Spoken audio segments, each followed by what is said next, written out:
You go. So far, I've had only 2 cups of coffee, and it's very gratifying to have the ambassador. Your Excellency, when you're talking about coffee, it's very pertinent. Where we are at the Coffee City, we are looking at the value chain of coffee and what comes with it. We are having a couple of products that come from it, but not only that, the farmers to understand the crop, from the crop to the cup. What is the value addition? How can you make value addition to it? So at the Coffee City here in Ntinda, where we are, there is quite a lot.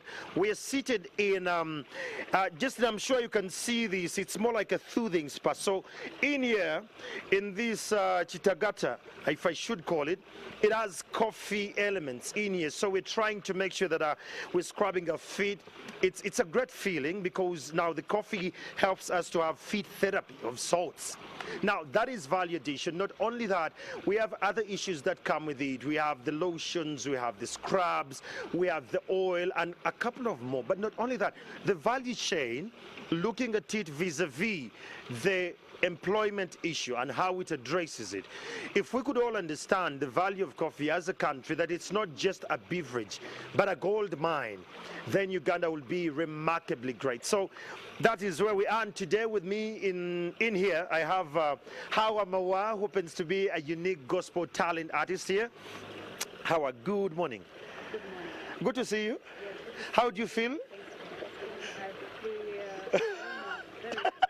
You feel very different? Kagwa is here with us as well. Kagwa Andrew is my colleague from the Daily Monitor, such a remarkable writer when it gets to arts. And given that it's a Friday, that's what we're looking at. Andrew, you've heard about Mawa. Yes, I've heard about Mawa. And okay, I should say I heard about her for a long time now. And as you might know, the industry is not easy. You hear about someone and then all of a sudden it's like you're not hearing a lot from them. Yeah, but they go silent. Why did you go silent? Actually decided to give music a break.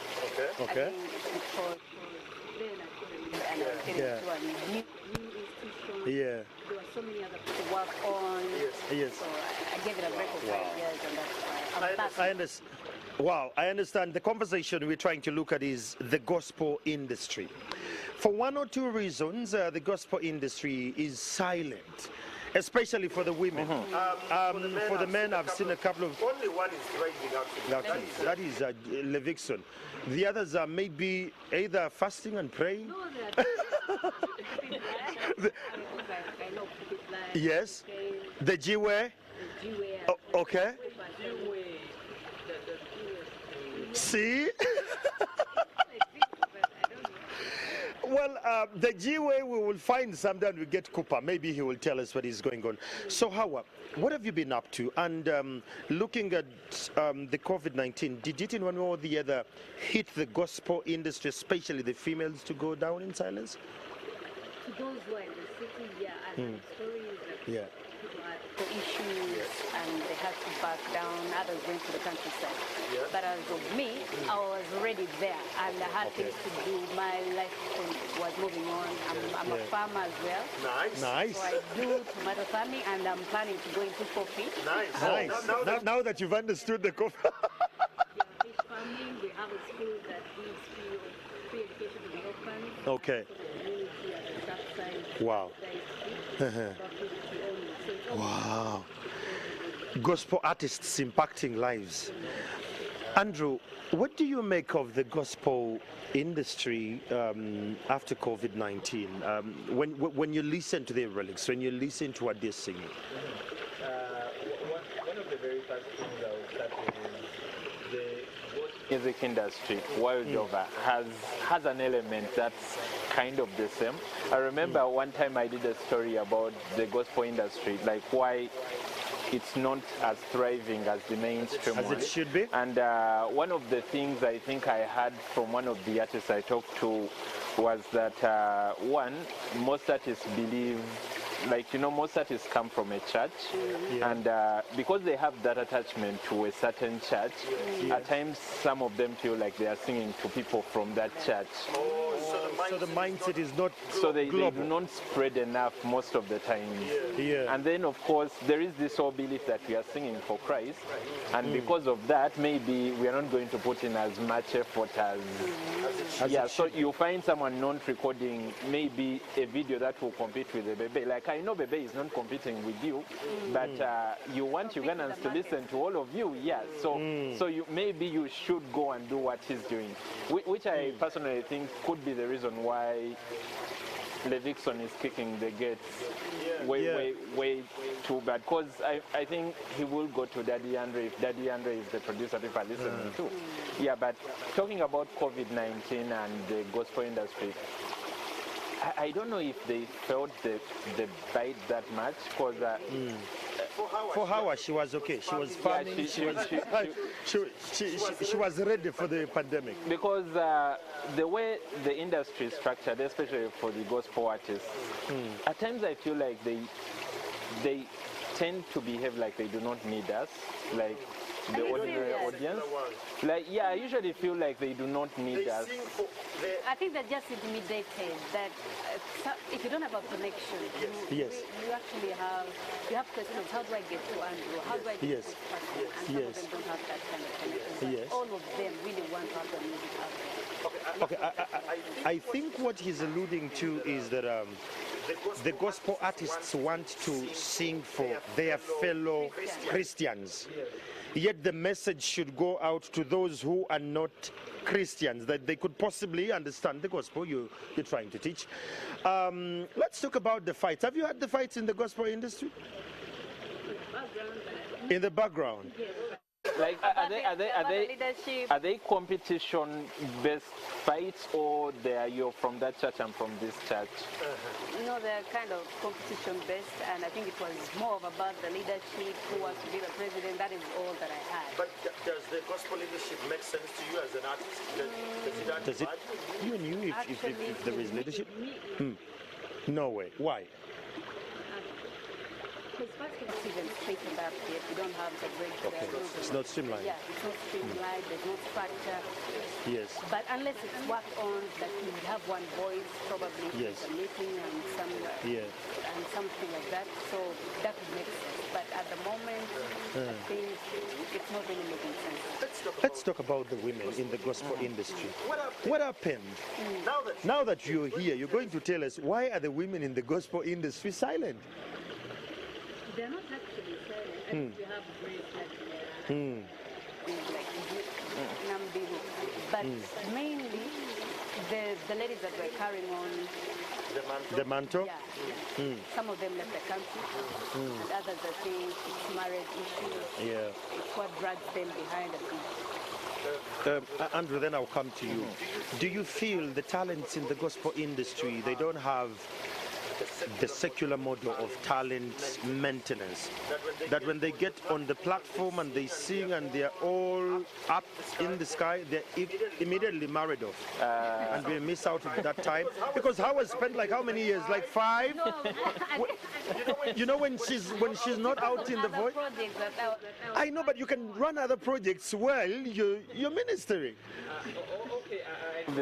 One, we need to appreciate gospel music for having some of the most talented artists. Yes, like, true. Like, man, when you listen to Irene, not Irene, Rachel Namubiru, when you listen, like the other day she covered Fidel Utaya's that song with Yeah Jolly and Jesus Christ, that woman, you could not believe did a remarkable job. I remember when it was posted by Fez, I asked someone, so why is it that we only listen to this song when it's Christmas time? Like, we should be listening to this song more. And they are very talented people, very talented artists, but I think it still comes down to the whole thing of we are ministering. One problem I have with ministering is that there is no financial benefit. It leaves many of us out. You see, when people are ministering, they tend to talk to themselves. Like, I'm talking to Christian, like, yeah, Jesus is good. Like, I think that Christian knows that. Early this year, not early this year actually, I think last month, Kanye West released a gospel album. And one of the reasons I've had that album on replay is because I feel like he's talking about things I relate with. He's talking about dealing with addiction, him almost losing his family, depression. Like, at times it's so hard to find gospel artists talking about these things because they talk about the greatness of God, which is a good thing, but they're detached from reality. Yeah, they are detached from reality. I feel like... How do we strike the balance? I think we need to understand the difference between the psalms. Yes. Because when the Bible talks about the psalms, these are the psalms that we share between each other in church and all that, and then preaching the gospel. Yes. If you stand out to come and sing gospel music, that means you have to relate with people and then sing about the things they go through. And I think that would make sense. If we know the difference between psalms, so we know what is all about God. But are we getting that? Are we getting that? We need some education on that so we can get there. But do gospel artists go through, besides the Women's Week, Youth Week, do they go through some, do they look at their talents as an economic venture? Very, very important. Because now, the problem I have is that you go and you start to minister on the pulpit, or you make your entire album of Hawa Mawa, and it goes out in the void, and Bishop Mawa will support it. But while you're in the studio, yes, there is the drive of the Holy Spirit and all that, but do you look at this as an economic venture? Definitely, because even putting up that album, it's work. Money, getting to the right studio, doing quality stuff, and the videos as well. Just that probably maybe our leadership needs to also clear up around it. Okay. Because there are churches you go to and they expect you to just minister. Yes, you have a 3D screen. Yes. Mukama studio, we get the money, and at least also the ones that invite us for the show need to clear that in mind as well. That when you invite an artist, there's an economic impact on their lives, and also you return the favor. Nice. The conversation we are having, it's about the gospel artists and the industry, on how best they can possibly understand the money bit of it. We are at the Coffee City here in Ntinda. Find some time, pass by here, get treated like us here. We're having the value addition on coffee, by the way. Just so you know, here they have the best ribs, and if you want espressos and coffee, you can have this and more. Kagwa, where do we move from here as a country to make sure that the gospel industry, we don't just exploit them as a country, but we add value to them? What kind of projects can they start? Because I have a problem with gospel artists. Whenever I see them on TV or on media, they are lamenting. I don't hear solutions. What do we do for them, Kwanzaa, from your perspective? I'm coming to you, how? I think when we are getting solutions, we need to start with the church. Well, I'm sorry when I say this. No, it's okay. You don't need to be sorry. This is a very uncomfortable conversation. The church is a very exploitative place. Many people... I want you to repeat that statement. The church is a very exploitative place. Like many people will tell artists that you're praising, yet they are actually they are benefiting from the artist, and they will tell the artist you're praising the Lord, you're giving back to the Lord. So you find very many amazing gospel artists that are praising every week, and because of that praise, people are actually, like, is it called offering? People are offering more because of what this gospel artist is doing on that pulpit, and they are not getting any value from that. And most of the times you'll find the easy ones getting out, coming out to do secular music, because they will soon realize that they actually have to pay bills. But then the most important thing is that the industry has to resonate with the listener. Like the person listening to you has gone through a lot, and they need a message that resonates with them. Like at the moment, I feel like we have many songs that are telling us God is good, which is true, God is good. But maybe I need someone to tell me what you're going through will actually come to one end. Will come to an end, I need someone to tell me something like that. It's one of the things, I mean, regardless of his character, people like Tara Kelly so much when he sang gospel. Like when he tells you the storm is over, you kind of feel like, you feel that, maybe this is over. Maybe this will be over soon. When he tells you you saved me, and you listen to the stories he brings out in that song, he like you listen to him and you're like, yeah, maybe God is going to get me through this. Why do you gospel artists play hard? You guys play like a Mitima Jakalva, but yet you're going through hard times. Because we miss that. We're missing out the bit of you being real, you saying that I am broken and I need help. I am vulnerable and I need support. But we always come through and we say, Katonda yabadde mwene ensonga, which is okay. Yes, but before you get there, what is the journey like? I think we usually want to admit that we are vulnerable in some cases because of the faith message that we hear. But when you look at, when you read the Psalms of David, there are moments where he describes his moments, broken and all that. And I don't know why we don't do that, but we'll try to work it out. You're one of the artists, you tell us.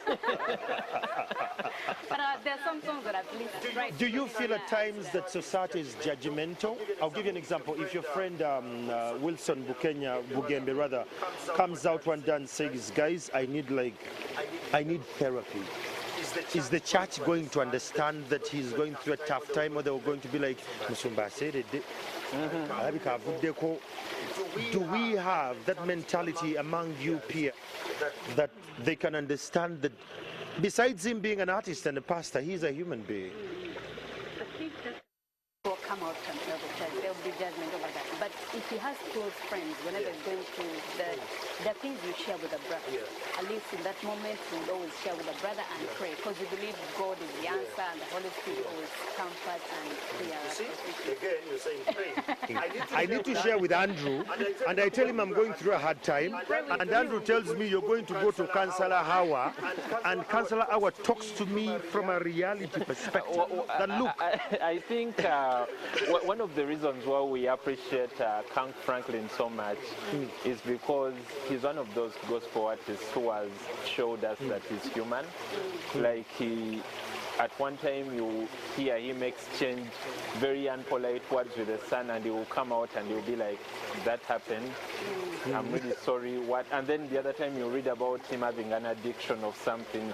Like most of the times you find him very human. Yes. I think most of the gospel artists we listen to, and it's not just in Uganda. They seem like angels. Like most of the times they're like angels. Thank you. Now, how are that saying? We can have this conversation from here to Timbuktu and back. Let's talk about you. What are you now doing, now that we've found you? Now that Kagwa has seen you after all those years. Yes, so what are you up to? Music. Yes. Music, ministry and business. Yes. Yeah, I've released a new song. I don't know, but they've seen it on NTV. Yes. Soul Moment, and more music is coming through, and I hope to have more tours as well. Yeah. When it gets to the ground, where are you best now? Back in the days when he could see you, you were still in Chiuli. So where are you now? Even knew about that. Yes. I'm majorly in Kayunga, but I also have some beats in the town. In Kampala.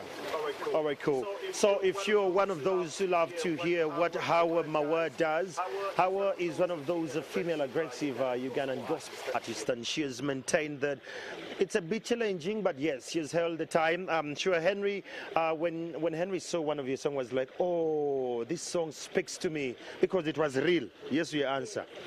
And this conversation can go on and on and on, but I want to challenge you, the viewer, when you're listening to the artist or the gospel music, can you try to resonate with the reality we are having? Later on, Howard's song is going to play, and that will be, that is yes your answer, so that you can actually make sense, because the other one already played. But not only that, let's make sense. The gospel artists, we love you. We're not castigating you. We're just trying to say, can you come to our world? Don't be angels. Come closer and start to look at your businesses or your talents as a business venture. We're going to take a break, and when we return, a lot more conversation is still going on. We are live from the Coffee City. For now, let's be Let's be sipping some little bit of coffee, find some time, get some coffee. Not only that, understand the coffee from the crop to the cup. And not only that, just so you know that you can get an Inspire coffee on the juicer booth around the country or around the city center. You can actually find them. But in your local area, find some coffee cup and have some great fun. Back to you in studio.